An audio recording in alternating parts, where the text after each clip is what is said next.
And we back. Coming in too hot. Round two wheels. Welcome back. We had to get the social medias connected. My bad, y'all. No, it's good. We're here. Elijah, the mom, the monster, the leadership speaker. There he is. That's my guy. Love that dude. We had a good weekend, man. Like I said, bro, it's dope to watch. One of my favorite things is to watch people experience mental breakthroughs. Like they own aha moments right in front of your face. Just watching the eyes light up, watching them get these, connecting these gaps. It's always exciting to see those. And I got a lot of that this weekend. So that's good, man. So, nice. So they go out there and rocked it. You guys had fun? Nah, yeah, it's a lot of fun. Great people. And it's always nice humbling people as well, bro, because every company I go train, people don't got this high belief in me. You know what I mean? Like, it's a small percentage of people that, like, there's some guys on the team, some companies I work with, everybody know me. Some companies I work with, maybe like 2 or 3 people know me. So I still got to go and improve myself. I don't get just this ability to walk. Matter of fact, when I trained Nick Company, his daddy was like, why the hell y'all bringing him out here? And at the end of the weekend... Yeah, at the end of the weekend, his daddy was like, you need to bring him back out here. Right. So I always got to prove myself everywhere I go, which is the fun part, right? So it was nice to have the old guys that love me, new guys that I had to earn their respect and all of those things for. So that was dope, man. It was dope. That's good, man. Good. Well, guys, for those that are on and those to join, man, we really, we got some athletes on the call, so we wanted to talk about a hot topic, especially when you're hiring and building out your sales team, man, the correlation between sports and sales. So, I think there's a lot of value in what we're going to chat about tonight. It's not going to be a formal training. It's just more going to be a mindset a little bit. But before we get into announcing some big news, a little teaser at the about the halfway point, we're going to be announcing our keynote speaker for the Best Hustler Academy Live. You guys want to cover some of the updates on that and fill the people in on what we got cooking, man? We've made a lot of traction since our last live. Poke it and then put it in the microwave for 2 minutes. So first and foremost, if you don't got your tickets yet, get your tickets. We only got room for 120 people. 120 people. Yeah, 120 people. Best Hustler Academy. The Best Hustler Experience, November 13th to 14th in Atlanta, Georgia. Tickets only $200.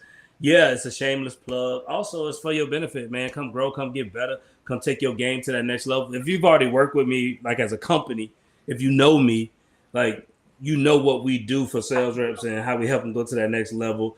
If you've never experienced Bruce, you've never experienced Nick, like the things that they teach, even more valuable than what I teach because it's in a completely different avenue. You get to get it from an expert in their own, lane, which is dope. So we got a 3-headed monster. November 13th and 14th, we're doing like a VIP dinner. Most importantly, get your tickets. Get your tickets. Yeah. Get your tickets. We just booked it in, man, today, Chattabroochie. So we got a venue, going to go to a nice brew house, have some networking, have some local craft beers in the A. Got a private dinner for the members only dinner the night before. Yeah, VIP dinner, members only. Yep. It's going to be good. We secured our keynote that we'll be rolling out here in a few minutes to kind of kick things off at the conference. But many of you probably don't know, man. Like I said, we got some athletes on the call. So I found out recently that our partner in crime, Nick has been instrumental in his organization's growth rapidly through sales and building a sales culture. But Nick's got a history in the world of sports, man. That's right. Why don't you tell us about some of them combos you throw, Nick, and then we'll pull up some old school embarrassing pictures of you. There you go. Yeah, man. Basically, long story short, my dad got custody of me when I was 9 years old, and I don't think at the time I was just, I won't say a lost kid, but was kind of my dad took over some raising there, and I was kind of kid off the chain, so he put me in karate right away, and it definitely changed my life for the better. But I quickly just fell in love with martial arts and training and fighting. So I started kickboxing at 17, and then started my MMA career, I think right at 21, and fought up until Kristen got pregnant with Evie, and it was a lot of yeah. Look at little Brandon, boy. What, you a 21 then? Yeah. Looking like I was 16 though. You should say, guess which one, Nick? Yeah. You still don't have much more facial hair. So that fight poster was funny because I I enjoyed a little bit of trash talk, and Austin, he's a good dude now. But during that fight camp, I made fun of him that he was wearing lipstick in that picture. That's it. Dog, that is funny. So Yeah. but, No, you was a little chiseled though too, boy. That's good. Hey man, I just finished 75 hard. Me and Kristen just got done with that. I think I'm getting close. I'm getting back there. I'm getting close. So, Yeah, you still got the 1-pack, or you got the 6-pack back? No, they're coming back in. You know, Nice. Good for you. Good for you, bro. You worked get over 30, as we all know, it takes a lot longer to get that body back. Like when you're in your 20s. My dog was out there. I got ups. You know what I mean? I got some ups on me. I see that, bro. You was out there getting that. Hey, listen, we need to, Deshaun, we can use our skills. Both of us have a promotions background. We could promote another roofing industry fight. We just get Nick and start calling somebody out on social. I bet money on Nick all day. I know. Friendly Nick, go in and say a prayer and then roundhouse somebody's front tooth out. I know Nick too well. I know Nick can put the paws on somebody. That's good, bro. That's good. So Nick, though, as we tap in here, man, tell me just what comes to mind for you, and then I'll go too. What comes to mind for you when you think about how sports not only maybe positively impacted your life just as a youngster, and some of the traits of discipline it taught you, but how it may have translated a little bit into sales?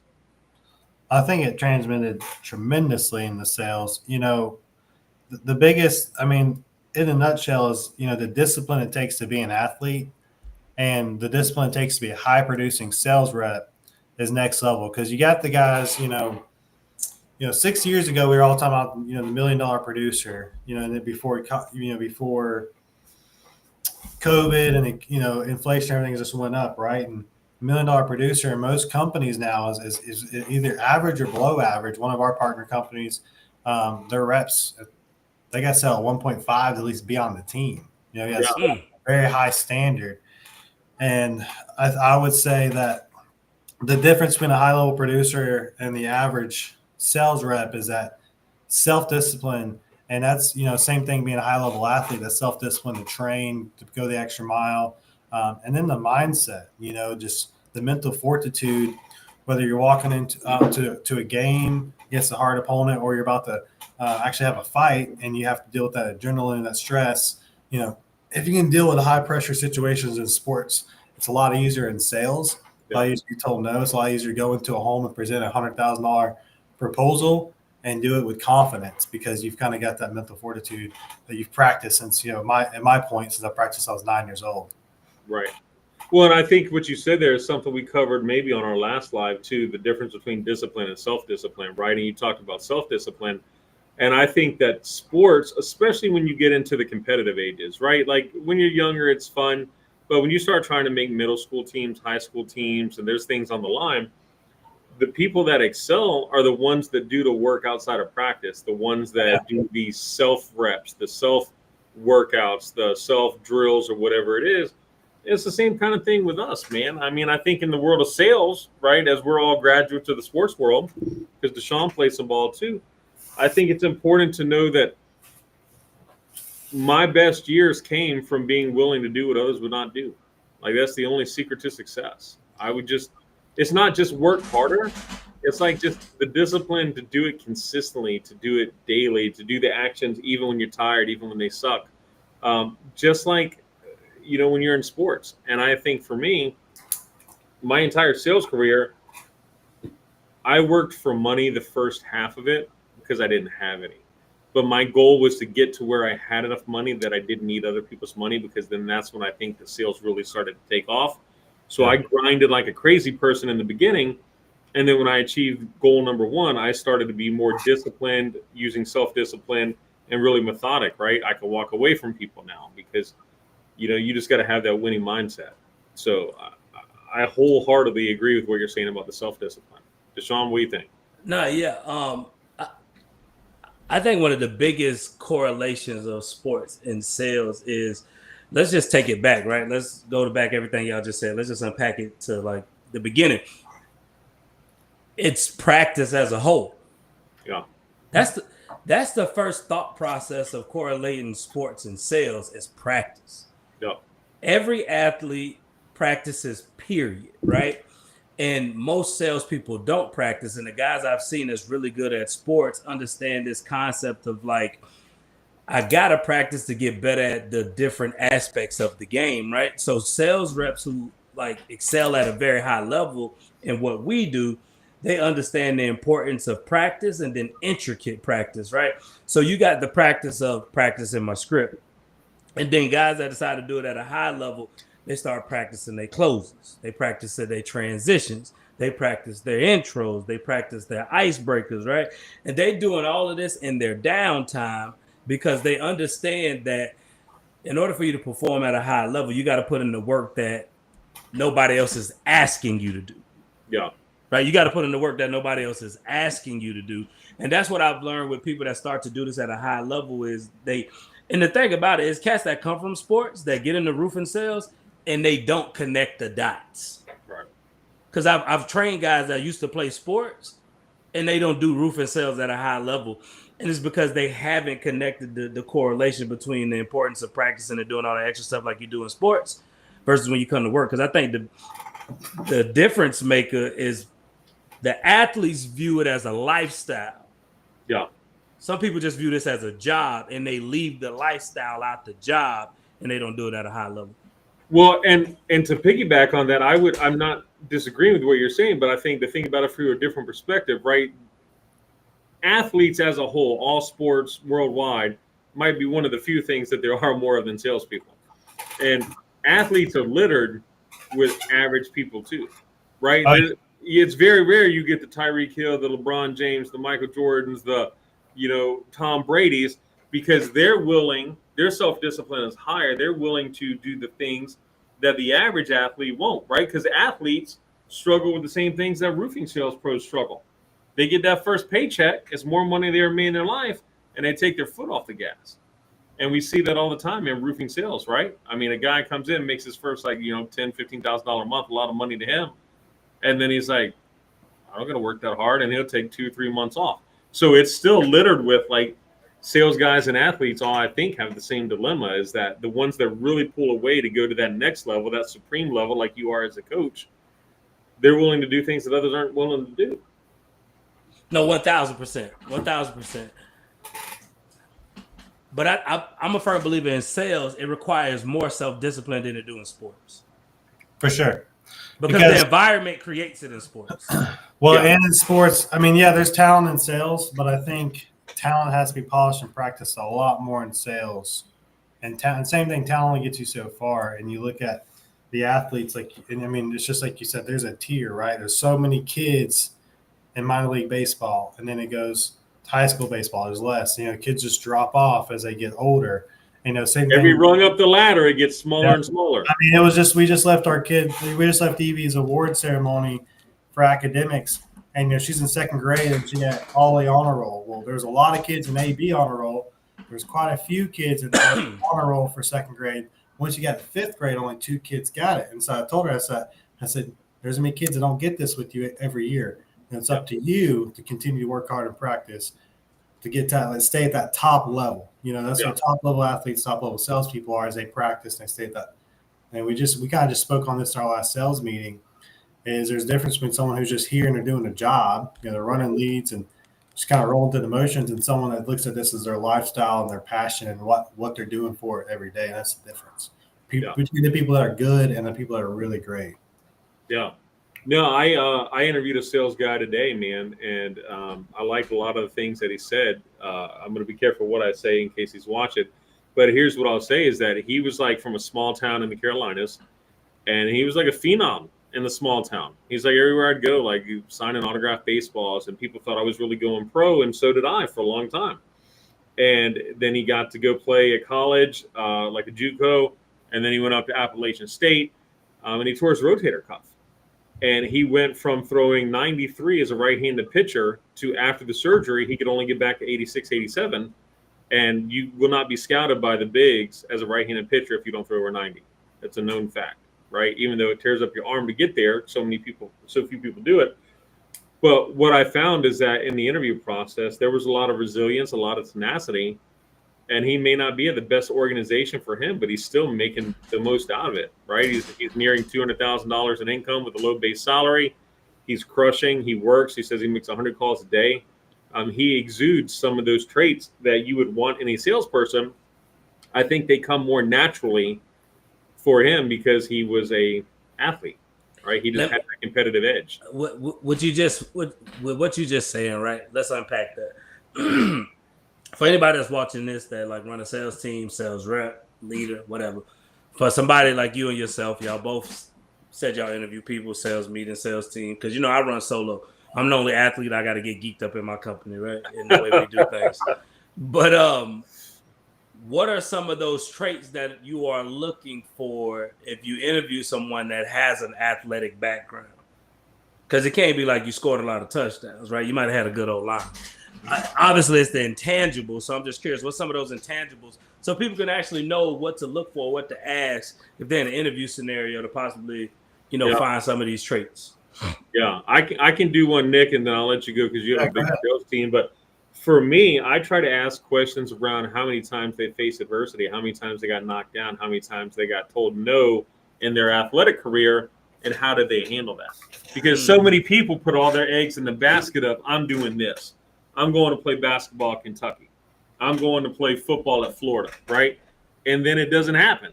And they might have 10 different opportunities elsewhere, but they didn't get their dream opportunity, so they kind of turn their nose up at it and shut it. And that's not the way that you have to handle the adversity, man. You have to make the most out of the opportunity you're dealt in sales, I believe. You can create your own path. Sometimes things don't go your way. So I try to keep interview questions around, hey, I want to hear the successes, right? It's easy for a sales guy to brag on himself, but more so I want to hear the humiliating stuff, the humbling stuff, the things that you might not necessarily want to say, because I'm going to go 2 or 3 layers deep on the questions around that and ask, why did you do that? Why did you choose that path? What made you think about the rejection this way? How did you handle getting told no all month long? How did you handle getting told you were on the chopping block or you're going to get fired, right? And how do you bounce back? I think those are some of the intangible traits that people can't practice for. They just have to have that inner grit to really just say, I don't care what you say. I don't care if you tell me I'm not going to make it. I'm not going to be successful. I'm not going to make a certain amount of money. I can't close. I can't do whatever. I'm going to keep fighting because I believe in myself. So, I mean, that's for me, Nick. Go ahead. Do you think you can teach that? Partially. I think some of that can be taught through the right mindset training. I definitely don't think it's a physical attribute. People are either it's definitely not physical. People are either going to do it or they're not.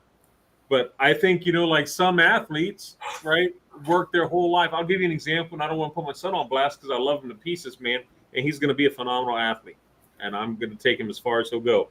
But athletically gifted, he's not at the level of many kids his age. He's smaller, he's shorter, but he outworks them. So he doesn't have the same attributes that a kid that's a foot. Well, you know how the saying go, right? A foot taller and 30 pounds heavier that's got like God's gift of all the athletic traits that you can't control. He doesn't have those. Well, you know what the saying go, right? If you're not a part of the 0.001%, yeah, you better out practice and outwork them. Yeah, there's only 2 options you got. So what's some of them traits you look for, Nick? Just curious. So, I would unpack this a couple of ways. One thing, one of my favorite questions to ask every person in an interview, because I like to get people thinking, and I feel like every time I ask this question, they always go, that's a hard question while they're thinking of the answer. But I always ask, what are 2 core values you resonate with? Like, I want to know what their personal core values are. I want to know if they align with our company. And then I'll ask them how they handle pressure, especially if they're in the sales side, right? I like that. And the thing with pressure, because athletes, they should be used to handling pressure, and then sales professionals, sales athletes, same things, they have to handle pressure. Yeah. And I'll ask them to rate that on a level 1 through 10, like kind of where they feel like they're at. And if they think they handle pressure really well in the interview and they look comfortable, and I think Travis was on my Facebook Live watching. We asked him in his interview to pitch us selling us an electric can opener. And I remember him just killing it in the interview, and he's been a great sales rep ever since. But, we had a kid this morning I put on here too, a top level athlete, a top level salesperson goes the extra mile. And me and Austin's now our canvas manager. We had an interview where I saw the guy. If you've been to our new office, the Advanced Auto Parts is that parking lot across the street. Mm-hmm. Saw this kid walk across Advanced Auto, but maybe he parked over there. Our parking lot was full, so he walked in. And we're interviewing him. We start talking to him. Really nice dude. He's from Missouri. Just moved here. He's living in like a motel down the street, and he walked a mile to the interview, an hour. Oh wow! Austin's funny. He was like, "Well, if he'll walk to an interview, he'll walk to." Oh, he'll definitely knock some doors, man. But the mental that grit to go the extra mile to come all the way down there, and then also one of his core values was honesty and integrity. And he told us the exact situation. And I asked someone else this. I said, if you were in his shoes, I kind of think about the movie The Pursuit of Happiness. Would you have told the interviewer, "Hey man, I don't have my own house, I don't have a car, I don't have anything. All I got is me, but I really want to work hard. I got really excited about this interview today." How many people would fake it till they make it? I think a really high level athlete, a really high level salesperson does not fake it till they make it. They ask for help. They put in extra time. They see where their flaws are, and they want to improve that so they can get to where they are. Like asking people in the interview, like, where do you want to be? Where do you see yourself? This same kid, he had really realistic goals. He's like, man, I want to get my own place. I want to get my own car. Like, that's my first steps in life. I told Austin, I said, if you can take this kid right here from nothing, and a year from now, he's got his own spot, he's got his own car, and he's successful. Like, that is a cool story in itself. And I'm hoping that's a beautiful success story. I'm hoping we're talking about that on this call in the near future, because in the meantime, Austin's going to be picking them up and taking them door knocking. But, that going an extra mile, I think, is what really separates the very few from, the mass population of salespeople. Yeah, no, I agree. And also, I feel like it's a that one trait I've noticed from the guys that I've seen and worked with that used to play sports that get into sales is they also have a hunger to be the best. Like, they want to be the best. They might not come in as the best, or they might not know what it is to be the best in their industry, but they've made up their mind from the get-go, like, whoever the best guy is, like, I'm coming for you. Like, they got that competitive nature. Also, I've learned that they like to achieve things, like whatever that may be. They like achievements of like hitting certain numbers, getting certain rewards, winning competitions, just because they got that hunger to be the best at what they do. And obviously the most important trait, like you said, Bruce, was adversity, because I've noticed guys that like correlate from the sports to sales, they okay with getting beat up a little bit longer on the doors, or they okay with, dealing with a few bad situations with homeowners and just getting up and saying, let's go get another deal, or let's go find another homeowner, or let's go do that again. So I've noticed some of those traits as well. But obviously the most important one is just like high levels of mental toughness. Yeah. To be able to just deal with this. And what you said is right. I think one thing that top performing athletes can do that's very valuable in sales that most people don't exploit is the ability to humble yourself before somebody else humbles you. You know what I mean? Like this kid, you know how many people out here could sell $2 million a year in roofing or more, and they could run up in Nick's, office with the swag and the nice car and the big truck, and they could say, bro, hey, listen, I hate my job. I don't like my boss, but I'm a $2 million producer, and they don't have the cojones to do it. This kid walked in and said, I'm at the Motel 8, and I walked a mile here, and I need a hand up. I don't need a handout. I just need a hand up to get started. I'm willing to bust my ass for you. Like, that's humbling. And most people won't do that. Well, another thing I'll go, Nick. I was saying that humility to being humble. I was just thinking about this rolls into being coachable. Yeah. Well, you just hit, that's exactly where I was going next. Because you're coaching sales reps every time, and there's a difference between giving feedback, constructive feedback, like, hey, this is where you need your work. And then people taking that and being coachable and improving there versus getting defensive first, because so many times you're doing a one-on-one or sitting down with someone and saying, hey, this is what needs to be improved. And it's automatically, they're giving you defense. They're giving you the reason back, and they're making excuses versus just going, yeah, I do need to improve that. I appreciate that. I know we had two different one-on-ones this week, and both guys were just so coachable about it. And I thought it was, and they were on the production side, and James was nervous to have those meetings. And then he was like, afterward, he's like, man, those went really well. He's like, I'm glad that happened. I can see it's elevating, like, and it's great on both parties, for the manager coaching and then for the person receiving the coaching. Well, It just makes that good to great producers want to be coached, and they're receptive to it. And it's the arrogant people that get defensive, that they're not going to have a long career because they're going to be job hoppers, right? So the guys that are like, hey, I see the value. You know more than me, Nick. Show me the way. I'm willing to try something new to get better. Yeah, and just to bring all of that home, y'all hit it right on the head. Usually when I go travel and train, the like best people at that company, or like even just throughout the country, take out the training part, but just some of the top performers throughout the country, guys that's doing like $3, $4, $5, $6 million a year, like they the most guys that's geeked to sit down with me. Yeah. Like it ain't the guys that's doing like 800 to $1 million. Don't get me wrong, they want to help because they like new, and they're like, please, like make my trial and error shorter, right? You know what I mean? Save me. But then there's certain guys that's performing at a high level, and they're like, hey, I want coaching. Right. And I respect that as well, because I've noticed every high-level athlete, like Michael Jordan didn't win his first championship until he got a coach. Yeah. Like, no matter how much people talk about Michael Jordan, love him to death, but like until he got a coach, he didn't win his first championship. He just had shoes. Yeah. I'm just saying, he just had shoes, right? Same thing with Kobe. Once he got Phil Jackson, it wasn't even Tim Grover that really helped Kobe go to that next level. It's Phil Jackson. Phil Jackson helped Jordan go to that next level. But once Jordan humbled himself and became coachable to Phil Jackson, they went to a whole new level, right? So that trait alone, like Nick said, just being coachable is so crucial to correlate the two between your ideal top sales rep and your ideal top athlete. So when you're interviewing a guy, ask them, are you coachable? And they say, are you They say, yeah. You know, how they deal with constructive feedback. What's some of the hardest things you've heard in your life that you've corrected?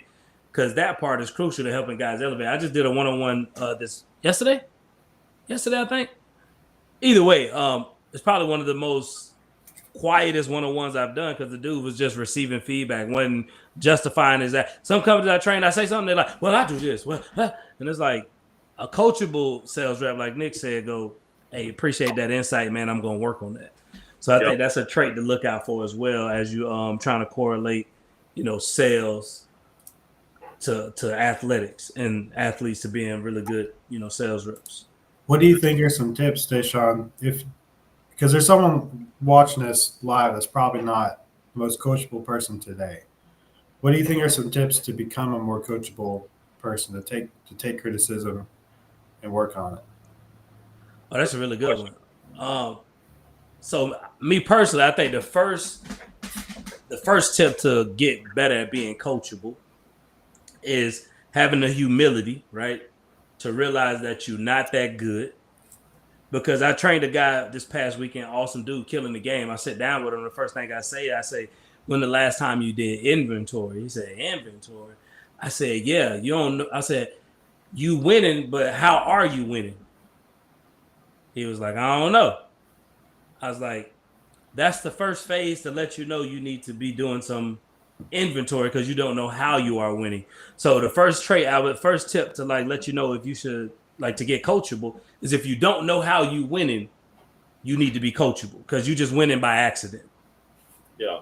Right. So having the self-awareness to be like, my natural talent has gotten me results, and not a system, not a process, not a principle, not a structure, but I'm just winging it at a high level and winning.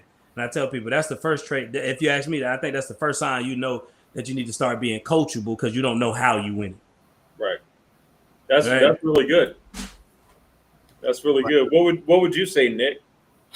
Well, I would say I think this is a tip not just for being coached, but really any communication in life, is when someone's speaking, you have to make that mental note to know, like, hey, let me give this 10 seconds to digest before I respond. Amen. Like, fully listen before you reply. So many people are just ready to reply. They're listening to respond. Sorry. They're listening to respond instead of listen to learn and acknowledge, and I think that is that's key. That's key with being coached. That's key with talking to anyone, especially your spouse, right?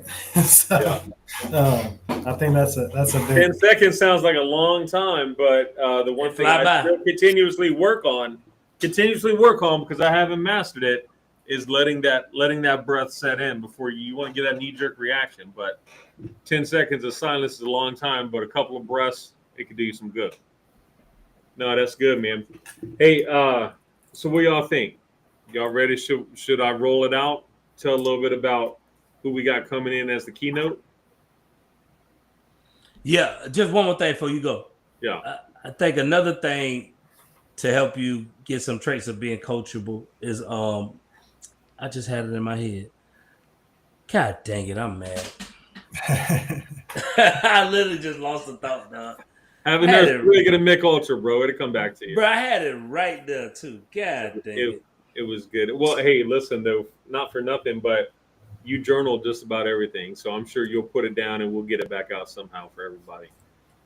Hey man, I'm really excited. When we thought through keynotes and who we wanted to bring up, we wanted to get somebody from outside the roofing industry, somebody that is doing things the right way at a high level, that's had a lot of success.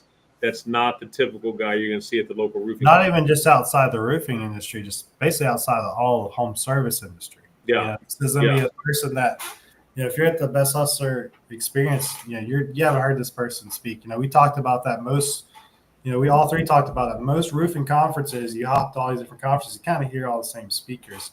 And, you know, this is going to be a 2-day event where, you know, you're hearing people that you never got to hear from and learning from people that are actually really in the business doing this every day. Yeah. Amen. No, that's a good point, man. So we'll roll it out. So here's what I'll tell you guys.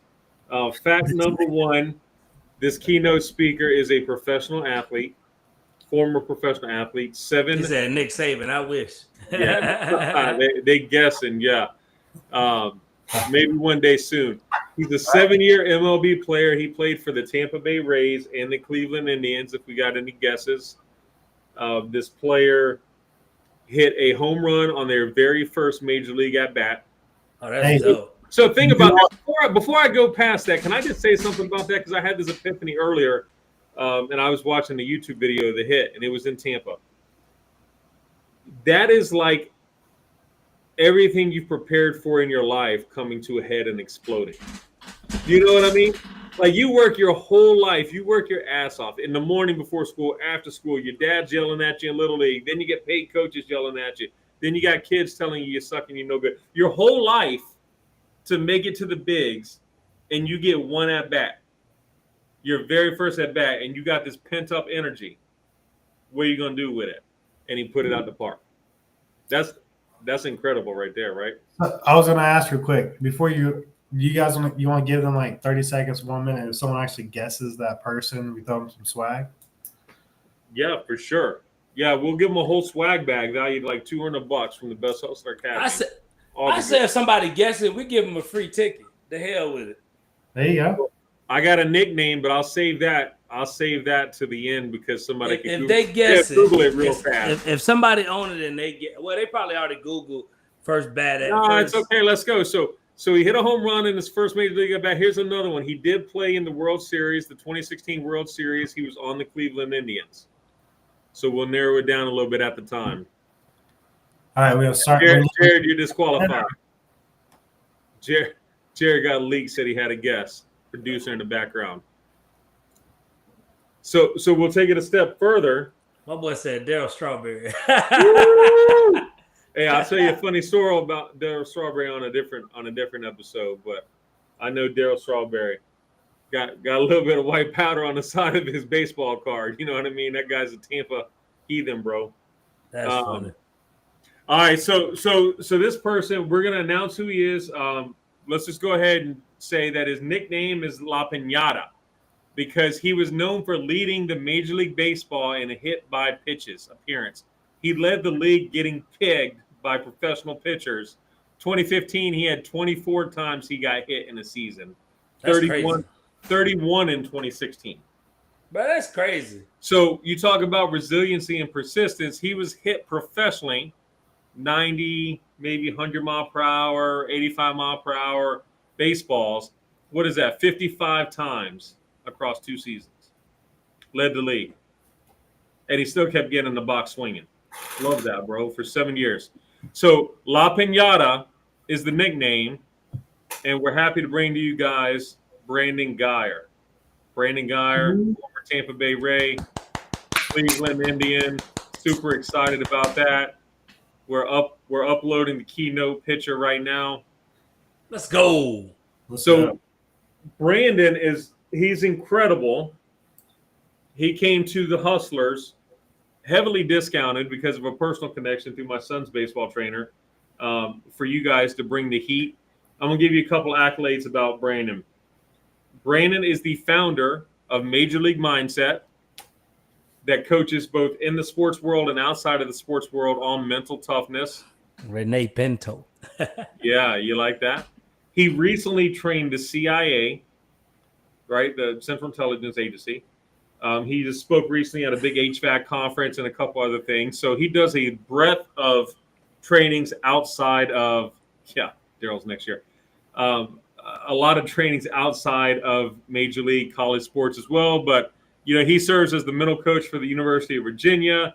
He's coached for the Los Angeles Angels at the professional level as well. So he is a renowned speaker and mental performance coach, much like Deshaun. And he's going to be kicking off the keynote on April 13th, man. And we're just super excited to have Brandon coming to the event. So I don't know if you guys want to weigh in. I know you've had an opportunity to look him up a little bit. But if Nick or Deshaun, if you want to weigh in on any thoughts on that or what you think. Yeah.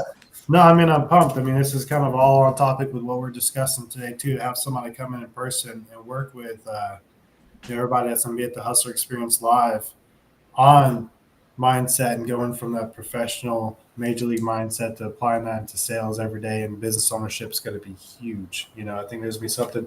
I always say when you go to an event or a conference, you can take one thing away and apply it to your business right away and see ROI on it. That event was paid for itself tenfold. I think this is going to be an event 2 days packed where you're going to be able to apply something from every single speaker into your business when you get back. So for just $200, and I know what we're paid for him to come out. I think this is a huge thing for to be in that seat and see this live. So, this might be the only opportunity, Nick, that somebody could legitimately and realistically take $200 and turn it into $2 million in a year. Realistically, they could take away the learnings and the teachings that we're going to be dropping on everything from mental performance to AI to leadership and organization and processes and more.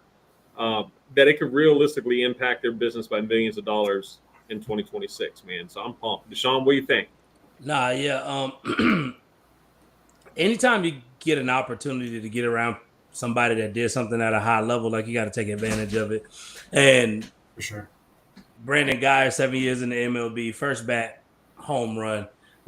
You don't understand the level of mental fortitude it takes to get hit by a ball 55 times and get up there every time and still swing at that ball, especially from a mindset perspective. That's a grown man's ball too, right there. Yeah, hot, 98. That's 100. Yeah, that's 100 miles per hour hitting you, and it don't matter what sports they play, whether it's UFC, whether it's basketball, football, baseball, hockey. It don't matter if you meet somebody that made it to the MLB, right, which is a rare occurrence. And then you get to a point to where you're helping other players and other teams elevate their mindset to be able to dominate their sports. It's you got to take advantage of people like that.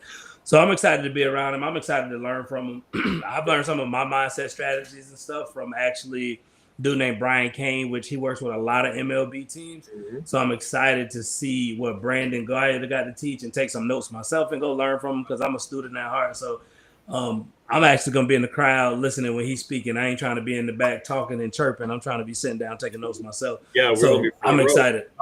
Yeah, no, it's I just had somebody on the live off my Facebook asked how we can get tickets. I'm sure Jared's going to put the QR code up there. We'll get tickets, guys, and it's just besthustleracademy.com, and then just go to the events page, and you can buy them right there through the website. That's fantastic. They are going fast, but please go get them for sure. We'd love to see you guys in person. Here's another thing, because he kind of gave me a preview, and I'm not going to get into what he's going to train on about how people will win the bookends of the day and so forth in their business to differentiate. But just to kind of tell you guys how credible he is, his major league mindset company, his training company, actively has over 15,000 subscriptions of players and coaches and business people from all over the world, getting daily mindsets, keeping checklists of their to-dos, going through his mental podcasts, his audio podcasts that he puts on there. So I signed up for it as well because I wanted to learn more about how it worked. I wanted to get my son involved, kind of helping him get mentally tough along the way of his physical athletic journey. But he's got credibility for sure, and he's coming again, like Nick said, from outside of home services as a whole, to bring the heat for you guys, man. So this is really exciting. And then you're going to get several doses of Deshaun too, who's also going to be punching you in between the eyes with some action-packed fire. So really. I'm pumped to listen to him, bro. I love getting around any mindset coach. I love getting around, like I said, anybody that's done something at a high level. It don't matter whether I saw you do it or you was on TV or I was watching, because I don't watch baseball, so I don't, outside of like a Ken Griffey or Cal Ripken, you know what I mean, Judge, like the big names, I can't. My homie today, when I tell him, I'm like, we got Brandon Guy speaking. He said, oh, he played for the Rays, but he's like a baseball, like he a sports guru. He loves sports. For me, I'm like, I don't watch baseball players or, certain sports, but if you've done something at a high level, I'm excited to hear about that mindset that it took to get there, because all that stuff correlates to anything that you do. And that's why we say once you get your mind right, you can get your grind right, and your grind don't peak because your mind weak. And if you can get around a guy that can teach you some mindset strategy so you can stay in control of you at all given times, that's how you take your life to that next level, dog. Staying in control. It ain't doing things. It ain't like out here just selling. It's learning how to stay in control and sell at a high level. Like Nick can tell you, he did UFC. It ain't about getting in there and throwing punches. Yeah. It's about having the control, the discipline, the mindset, the mental toughness to know when to throw punches, and then to be able to take punches and realize that's a part of the process so you can get to the end result that you want to. So I'm excited to hear about that mindset, man. No, 1,000%. Hey, while we're on the topic, man, so shout out to Nick. As you know, I've grown closer to Nick over the last couple of years as well. I've learned a lot about him, but just recently I learned his fighting career wasn't for the faint of heart. Nick, you were ranked, right?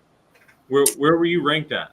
In kickboxing, it was short-lived. I was ranked 6th in the world as a kickboxer, an amateur level. And that's what I was thinking about earlier, Deshaun, we were talking about talking about sports leagues, right? And you go by. We were just in Toledo, Ohio, and there's a minor league baseball stadium, and we walked by and watching the game, and there's hardly anybody in the crowd, and those guys were just scrapping. It was actually honestly a great game of baseball. Yeah. And that's the same thing. You go to a local amateur MMA fight or a kickboxing fight, and those guys are, they're beating the mess out of each other. Like they're going to town because they're scraping to the next level. And that's where you see the passion where people are growing. So. Yeah, no, 100%. And I'll say this. I mean, how reps can lead to success. I don't have the same career accolades in sports that Nick has, but, my best friend growing up was 5 years older than me. He was a hell of a quarterback. And I was always training with somebody that was 5 years older than me, bigger, stronger, faster, more muscle, all of those things, right? And we just had a simple up and far, man, is all he taught me. So all I knew, poor technique and everything, was just throw the ball as hard and as far as I could. And I was able, but this because you're local. 10th grade was the first year of high school for me back in the day, 97. I was able to walk on to Armwood High School, a multi-state championship team that recruits. And after one tryout, man, as a walk-on, I was starting JV quarterback and backup varsity my first year. And I didn't have anything but reps under my belt, like literally a little bit of middle school ball and reps. And it was just reps. So there's something to be said about the role plays and doing role plays on your own and knocking the doors and not being afraid to face rejection, but just getting out and putting in the reps, because sometimes you can just flat out outwork somebody's ass, and that can lead you to quick success as well.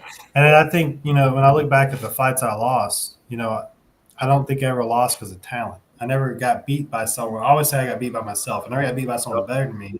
I got outworked because I didn't train right. I didn't put in enough time on those camps.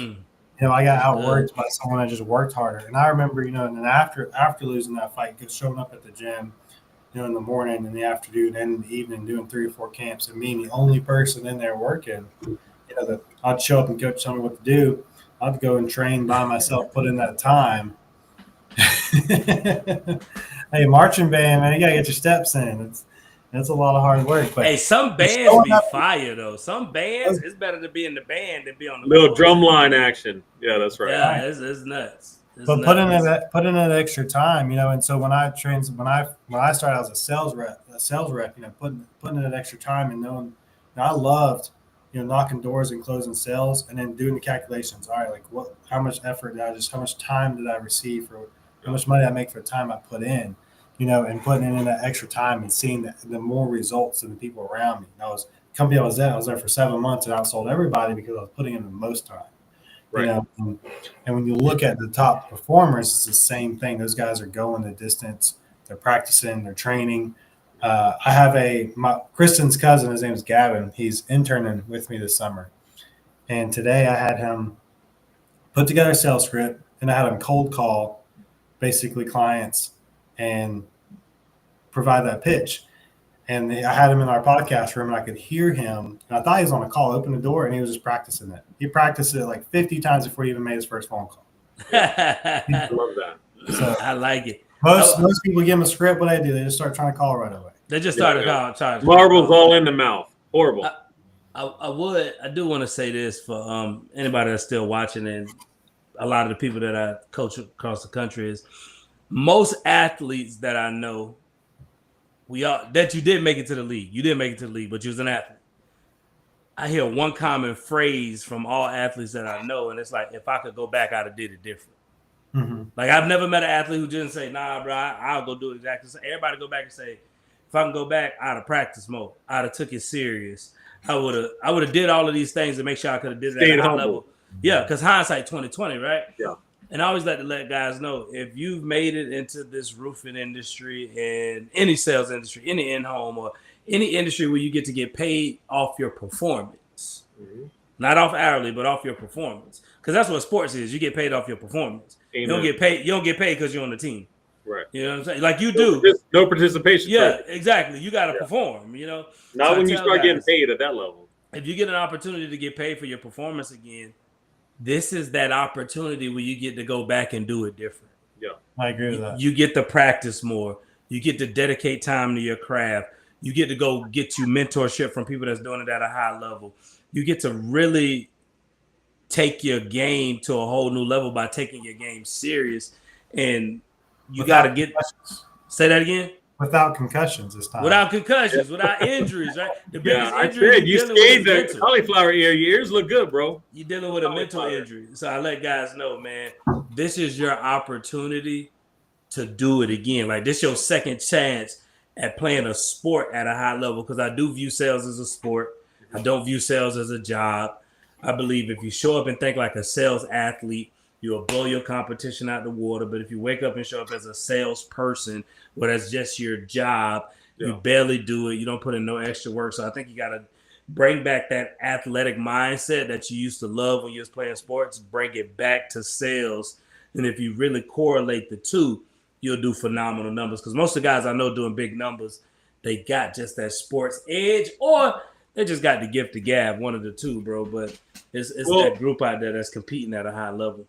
I think there's a mentality shift, and it might sound like the same thing, but to me, it's completely different. So when I was selling my last few years as an individual contributor, I was number one in the country at a $2 billion marketing agency consistently, month in, month out, year in, year out. I did not care about the money, man. They had this little piece of glass. It was like 6x8.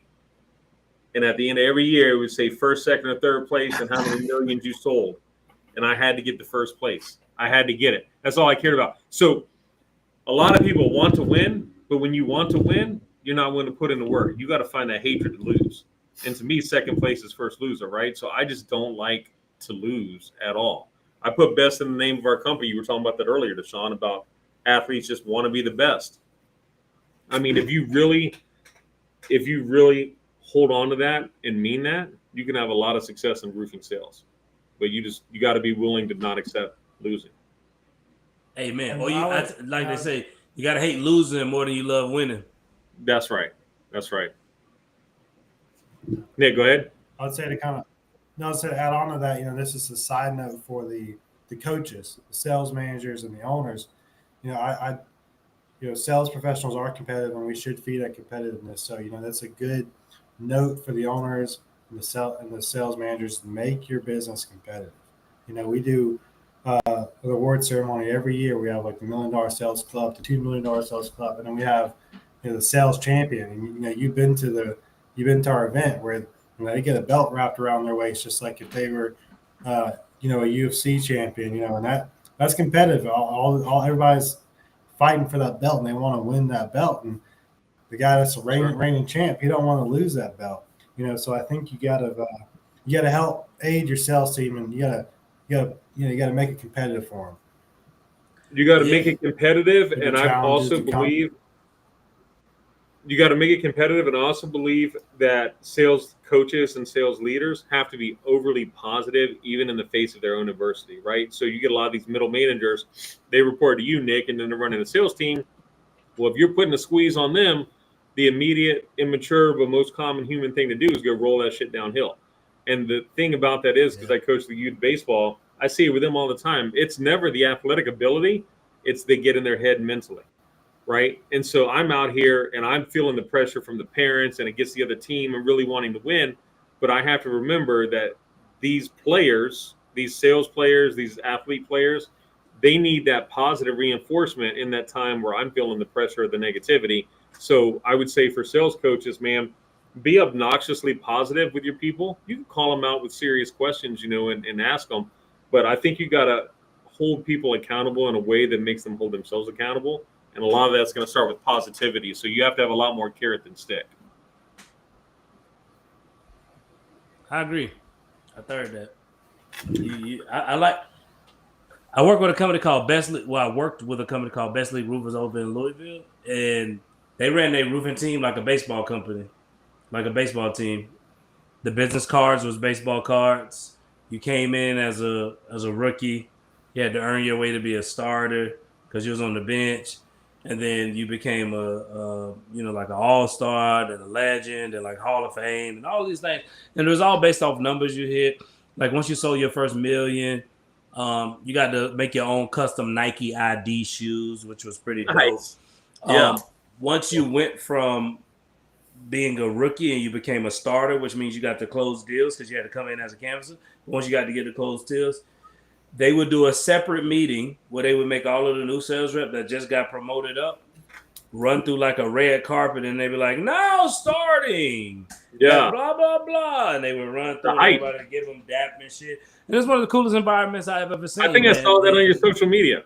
Yeah, they had a dope-ass team, awesome people. And their office was a baseball diamond. Like the floor was a baseball diamond. And all around the perimeter of the building was like all of the guys' player cards that like came and went or that started or ones that made to the Hall of Fame. It's one of the coolest shit I've ever seen, man. And they had a phenomenal culture. They'll put a boxing ring in the middle of mine. Yeah, that's phenomenal. It's a phenomenal culture, bro. Yeah. You know what I mean? I can't wait to careful what you wish for, Nick. I can't wait till we talk next week. Let's close it out with that, guys. So we're a few minutes here. Any final thoughts, man? I would encourage you guys, from my perspective, get your tickets now because they're going to be gone maybe by the end of June. I really firmly believe at the rate that they're coming in, they're going to be sold out. And unfortunately, we are at a room capacity. We've already signed a contract for the room.